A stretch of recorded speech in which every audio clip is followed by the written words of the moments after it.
দুইবারের বিশ্ব champion West Indies এবারও বিশ্বকাপে সরাসরি জায়গা পেল না। যে দল একসময় বিশ্ব ক্রিকেটকে শাসন করেছে সেই ক্যারিবীয়রাই এখন টানা তৃতীয়বার কোয়ালিফায়ারের পথে। গেইল নারাদের সেই দাপট কোথায় হারিয়ে গেল? কেন বারবার বড় টুর্নামেন্টের আগে র্যাঙ্কিংয়ে পিছিয়ে পড়ছে ওয়েস্ট ইন্ডিজ? আর 2027 বিশ্বকাপের টিকিট পেতে এবার তাদের সামনে কতটা কঠিন পরীক্ষা অপেক্ষা করছে, এ নিয়ে বিস্তারিত থাকছে প্রতিবেদনে।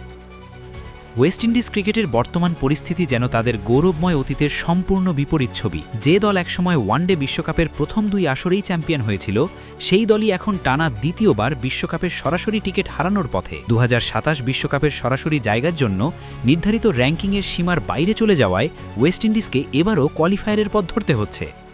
সমস্যাটা আসলে একদিনে তৈরি হয়নি। ওয়েস্ট ইন্ডিজের সবচেয়ে বড় দুর্বলতা হয়ে দাঁড়িয়েছে ধারাবাহিকতার অভাব।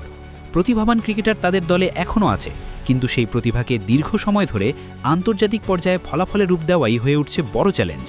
কখনো ব্যাটিং ব্যর্থতা, কখনো বোলিংয়ে নিয়ন্ত্রণের অভাব, আবার কখনো ম্যাচের গুরুত্বপূর্ণ মুহূর্তের সিদ্ধান্তহীনতা দলটিকে পিছিয়ে দিয়েছে। সাম্প্রতিক সময়ের ফলাফলও সেই সংকটের ছবি তুলে ধরে।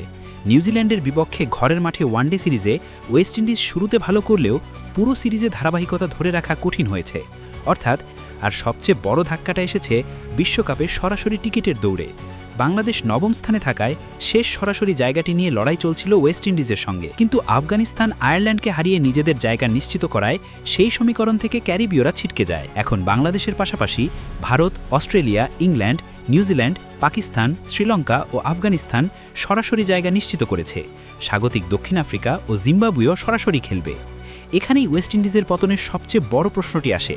একসময় ক্রিকেটের অন্যতম পরাশক্তি থাকা দল কেন এখন বিশ্বকাপে জায়গা পাওয়ার জন্য কোয়ালিফায়ারে নির্ভরশীল? এর উত্তর খুঁজতে গেলে ঘরোয়া ক্রিকেটের দুর্বল কাঠামো, প্রতিভা ধরে রাখার সমস্যা, আন্তর্জাতিক ক্রিকেটের বাইরে ফ্র্যাঞ্চাইজি ক্রিকেটের প্রতি ক্রিকেটারদের ঝোঁক এবং দীর্ঘমেয়াদী দল গঠনের ঘাটতি সবকিছুকেই সামনে আনতে হয়। তবে ওয়েস্ট ইন্ডিজকে পুরোপুরি শেষ হয়ে যাওয়া দল বলার সুযোগ নেই। তাদের হাতে এখনও প্রতিভাবান ক্রিকেটার রয়েছে।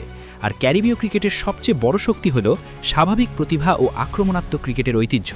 কিন্তু সেই প্রতিভাকে যদি একটি সুসংগঠিত কাঠামোর মধ্যে আনা না যায়, তাহলে গেইলদের যুগের সেই ভয়ঙ্কর ওয়েস্ট ইন্ডিজকে ফিরে পাওয়া কঠিন হবে। ক্যারিবীয় ক্রিকেট কি আবার ঘুরে দাঁড়াবে, নাকি বিশ্ব ক্রিকেটের মঞ্চে তাদের পতনের গল্প আরও দীর্ঘ হবে?